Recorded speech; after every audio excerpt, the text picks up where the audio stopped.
Unit 11. Look into the future. Chapter 1.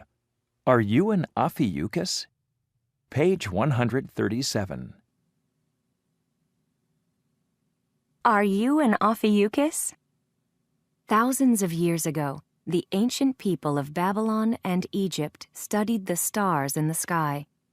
From their research, they came up with the zodiac, a map of the sun, moon, stars, and planets. It was first used to keep track of time. These ancient astrologers studied the constellations and their positions in the sky. They wanted to know when each constellation was closest to the sun. They used this information to determine where each group of stars belongs in the zodiac.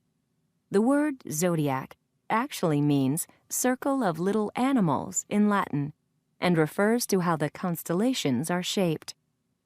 Today, some people believe that the zodiac can be used to describe a person's personality. Some also believe that by studying the zodiac, they can predict what will happen in the future. According to these beliefs, a person's zodiac sign is connected to his or her birth date. The zodiac has remained the same for over 1,000 years. It is broken up into 12 equal parts, each associated with a star sign. However, some astrologers are suggesting a change. They think a 13th sign should be added to the zodiac calendar.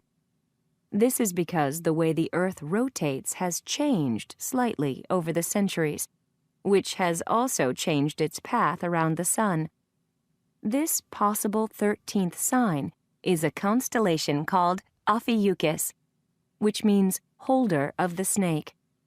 Ophiuchus is close to the sun from November 29th to December 17th. If the dates of the other 12 signs were adjusted to make Ophiuchus a sign, many people would have a different star sign. As this new sign falls between Scorpio and Sagittarius, some people with those star signs would have to switch to being Ophiuchus, and this would have an effect on dates of the other star signs as well. This would add a whole new answer to the question, "What's your sign?"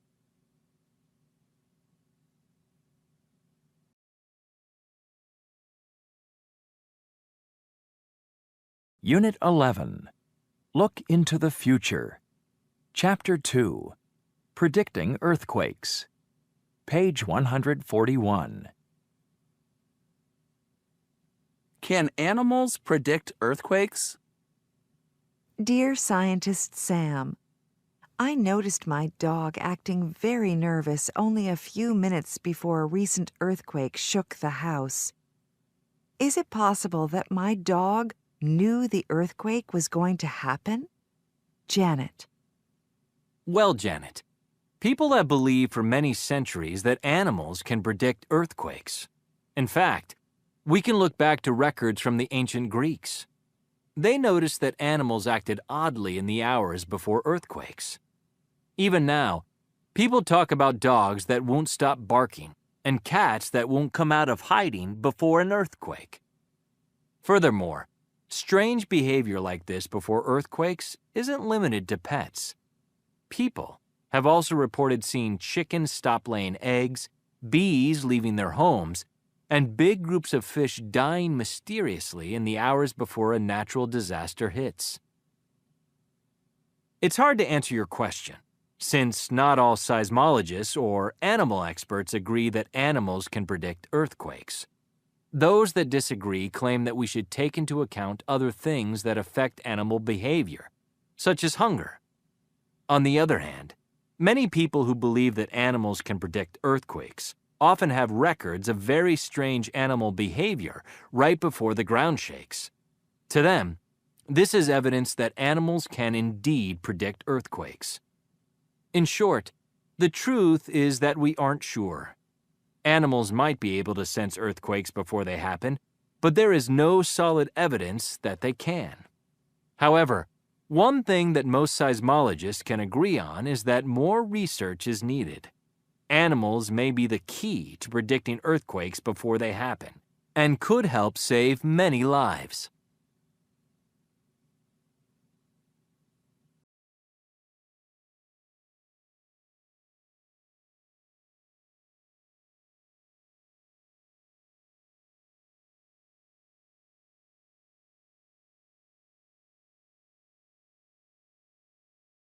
Unit 12. The Power of Stories. Chapter 1. A Japanese Folktale. Page 147. A Japanese Folktale. Once upon a time, in a Japanese mountain inn, there was a greedy innkeeper who was always thinking about money. One day, a rich man stopped at the inn. The innkeeper looked at the guest's fat money belt and thought, "Oh, if only all that money could be mine." The rich man requested the most luxurious room at the inn. Then, he went up to his room to dress for dinner. Now, all around the inn, there grew delicate Japanese ginger plants. In Japan, there is a saying that eating too many ginger buds makes you stupid and forgetful. This gave the innkeeper an idea. "This evening for dinner, I'll serve ginger bud tempura," she thought. "Then, when the rich man leaves in the morning, he'll be forgetful and leave his money belt behind." She ran into the kitchen and started cooking up the most delicious ginger bud tempura she had ever made. Later that evening, the rich man came down the stairs and requested dinner. The innkeeper could hardly contain her delight as she served him dish after dish of ginger buds. "Delicious!" declared the rich man loudly. After he finished his dinner, he went to bed happy, full of ginger buds. The next morning, the innkeeper said goodbye to the rich man. As soon as he was out of sight, she raced up to his room. She looked all over the room for the money belt, but she couldn't find it. Suddenly, she noticed a piece of paper on the floor. It was the rich man's bill. He had forgotten to pay it. She ran after him, down the stairs, out the front door, and up the road until she was out of breath. But the rich man was already far, far away.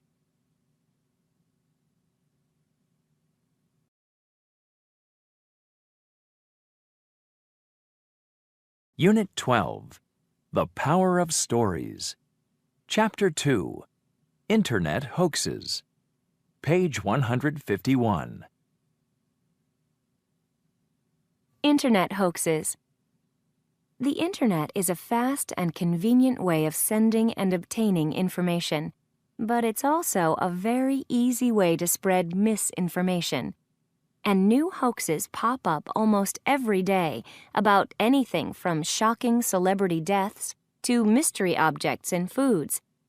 Here are 3 examples of Internet hoaxes. Pay what you weigh.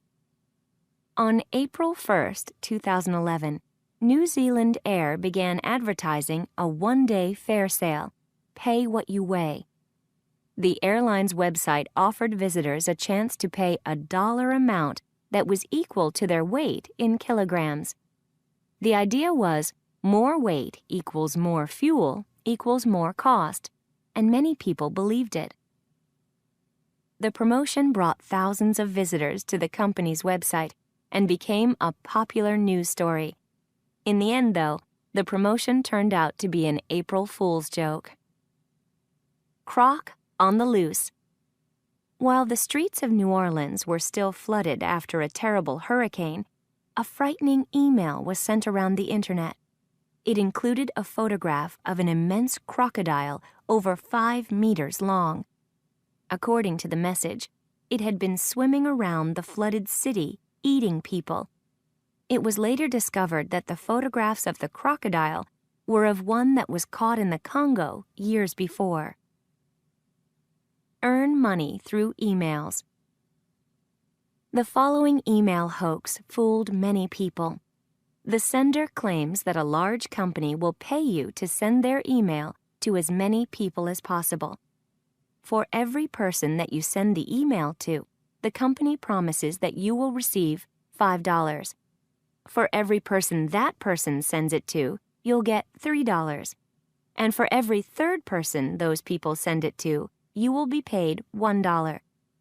To make the lie even more believable, the sender says that at first he thought it was a hoax, but the company soon sent him $800.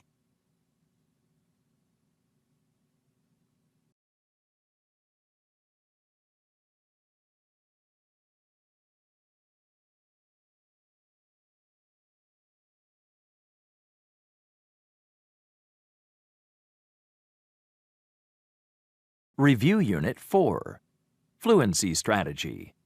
Reading actively. Page 156. Young people are adults too. All around the world, there are laws regarding ages where we can or cannot do things. Many countries, like the United States, have minimum ages for drinking alcohol, driving, gambling, and marriage. I disagree with many of these laws and feel they should be changed.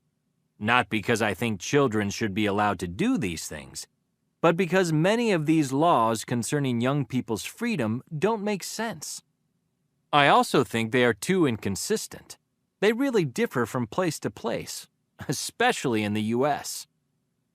In many U.S. states, the legal age for drinking alcohol is 21, since it's seen as the age where young people become adults.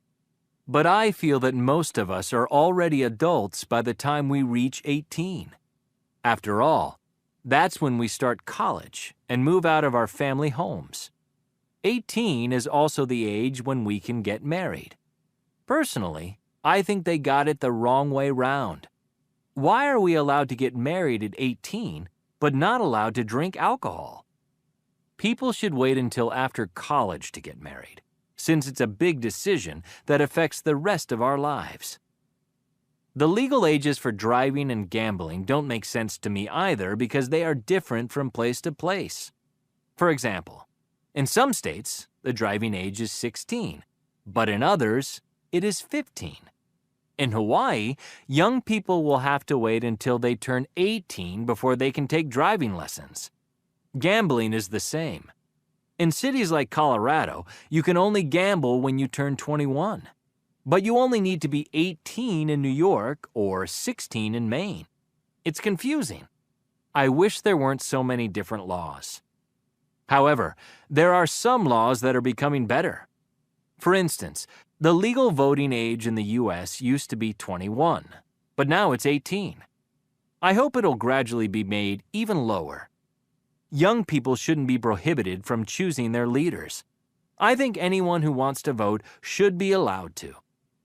Finally, I think us young people have the power to change this situation. Write to your leaders in the government and let them know how you feel. Review Unit 4, Fluency Practice. Review Reading 7, The Mystery of the Fortune Cookie. Page 159. The Mystery of the Fortune Cookie. To many people, particularly in America, every good Chinese meal should end with a fortune cookie. So, would you believe that one place you won't see a fortune cookie is China? These cookies have a long and mysterious history, one that doesn't begin in China. According to researcher Yasuko Nakamachi, fortune cookies actually originated in Japan. Ms. Nakamachi first saw Japanese fortune cookies at a bakery while visiting a popular temple outside Kyoto in the 1990s. However, the baker was folding a paper fortune into a fold on the outside of the cookie, not the inside, like the fortune cookies we are used to. Ms. Nakamachi was very curious about this and decided to do her own research. After spending 6 years going through thousands of old documents and drawings and interviewing bakers around the country, she realized that fortune cookies used to be very popular in Japan. The reason that Takashi Matsuhisa, the baker, puts the fortune on the outside of the cookie is to make sure that people don't accidentally eat the paper. Ms. Nakamachi found a drawing that went as far back as 1878, showing a Japanese man making the same kind of cookies as Matsuhisa's bakery. This is very interesting because a number of people claim to have invented fortune cookies in California in the 1920s. If these cookies are a Japanese invention, then why are they served in American Chinese restaurants? After interviewing many Japanese and Chinese American families, Ms. Nakamachi suggested that it's likely that Japanese people first started serving fortune cookies in their restaurants when they moved to the United States. Then, Chinese restaurant owners borrowed the idea and began making their own fortune cookies, beginning the now traditional practice of serving fortune cookies at the end of each meal. Today, about 3 billion of these cookies are made annually in the U.S. and are served in restaurants all over the world. Although fortune cookies might not be a traditional snack in China, they have become one for people in many other countries. Review Unit 4, Fluency Practice. Review Reading 8, 3 Centuries of Hoaxes. Page 161. 3 Centuries of Hoaxes. A thinking machine. In 1769, long before computers were invented, a man from Hungary built a wonderful machine that could play chess very well. It delighted people all over Europe and beat nearly everyone it played, including famous figures like French leader Napoleon Bonaparte and scientist and inventor Benjamin Franklin. For decades, many people believed that it was truly a thinking machine. There were people who said it was a hoax, but could not prove it or explain how it worked. Some 85 years later, the secret was finally revealed. There was a man hiding inside the machine all along, who was obviously very good at playing chess. Zoo Escape. On November 9th, 1874, New York newspaper, The Herald, ran a shocking story on its front page. It claimed that all the animals in the Central Park Zoo had escaped and were running around the city. It said the police were working to rescue people, but 27 people had already been killed and 200 people hurt. It warned everyone to stay at home to avoid danger. Many people in New York were terrified and did as the paper said. If only they had read the final words of the article, which said, "Not one word of it is true. Not a single act or incident described has taken place." It was all just a hoax. The story was made up by Thomas Connery, an editor at the Herald, who wanted to draw attention to the poor condition of cages in the zoo. Rosie the Runner. The first woman to cross the finish line of the 1980 Boston Marathon was 23-year-old Rosie Ruiz. However, as she climbed the stairs to receive her prize, people started to become suspicious. She didn't seem to be sweaty or tired. Furthermore, none of the other runners remembered seeing her, and her picture never appeared in photographs or TV broadcasts of the race. Later, several people said that they had seen her join the race only at the end. It turned out she had run only half a mile, about 805 meters, and taken the train for the rest of the race. Her prize was taken away, of course.